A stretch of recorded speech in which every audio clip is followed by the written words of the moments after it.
রাধে রাধে বন্ধুরা, কেমন আছেন সবাই? আশা করছি সবাই ভীষণ ভালো আছেন।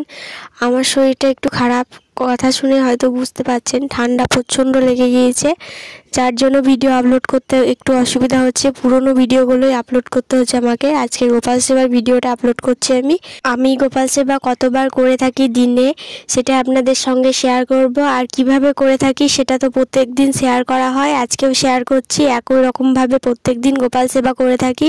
আপনারা যারা প্রত্যেক দিন গোপাল সেবা করতে চান তারা এভাবে আমার মতন গোপাল সেবা করতে পারেন। দুর্গা পুজোর সময় আমি এতটাই ঘোরাঘুরি করেছি এবং নদীতে দোলা বিসর্জন করতে গিয়েছিলাম। সেখানে নদীর জল আমাকে মাথায় ঢেলে দিয়েছিল, মানে শুধু আমার না, আরও অনেকজনের। তখন আনন্দ করেছি আর এখন আনন্দের ফলগুলো ভোগ করতে হচ্ছে আমাকে।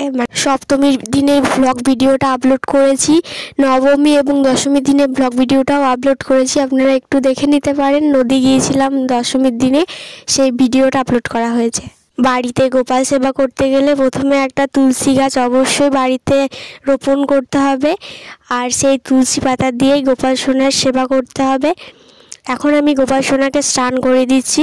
জলের মধ্যে একটু চন্দন বেটে দিয়ে দিলাম আর কিছু ফুল এবং তুলসী পাতা দিয়ে দিচ্ছি।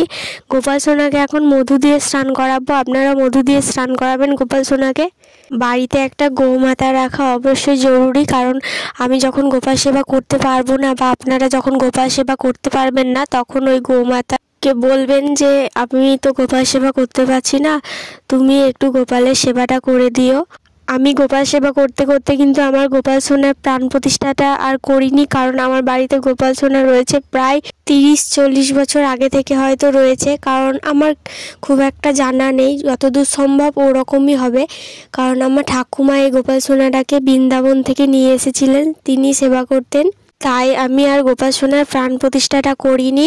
আমি যেমন পারি সেভাবে গোপাল সোনার সেবা করে থাকি। আমার বাড়িতে যেমন অন্যান্য বিগ্রহগুলো রয়েছে, যেমন তাদেরও পুজো করে থাকি, সেরকম গোপাল সোনারও সেবা করি এবং পুজো করে থাকি। এবার বলি, আমি আমার গোপাল সোনাকে কয়বার সেবা দিই। আমি আমার গোপাল সোনাকে একবারই সেবা দিতে পারি, কারণ আমার স্কুল টিউশনি সব রয়েছে, তো তাই গোপাল সোনার বারে বারে সেবা করা আমার সম্ভব হয়ে ওঠে না। তাই আমি একবারই সেবা করি গোপাল সোনার, আর মা 2-1 সেবা করে। সেবা 1বার করুন বা 2বার করুন, গোপাল সোনার সেবা যদি মন থেকে করে থাকেন এবং শ্রদ্ধাপূর্বকভাবে যদি করে থাকেন, তাহলে অবশ্যই গোপাল সোনার কৃপা লাভ করা যাবে।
গোপাল সোনাকে যখন স্নান করাবেন, তখন গোপাল সোনাকে নিজেও একটু স্নান করার সুযোগ করে দেবেন।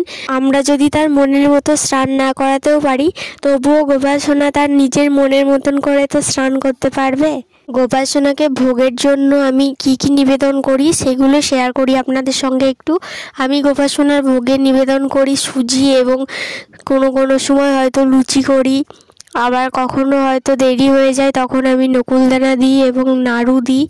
গোপাল সোনা যেহেতু সাদা ফুল খুব পছন্দের একটা ফুল, তাই গোপাল সোনাকে সাদা ফুল নিবেদন করতে হয়। আর আমি এখন নীল ফুলও নিবেদন করছি, সেটাও গোপাল সোনা ভীষণ পছন্দের।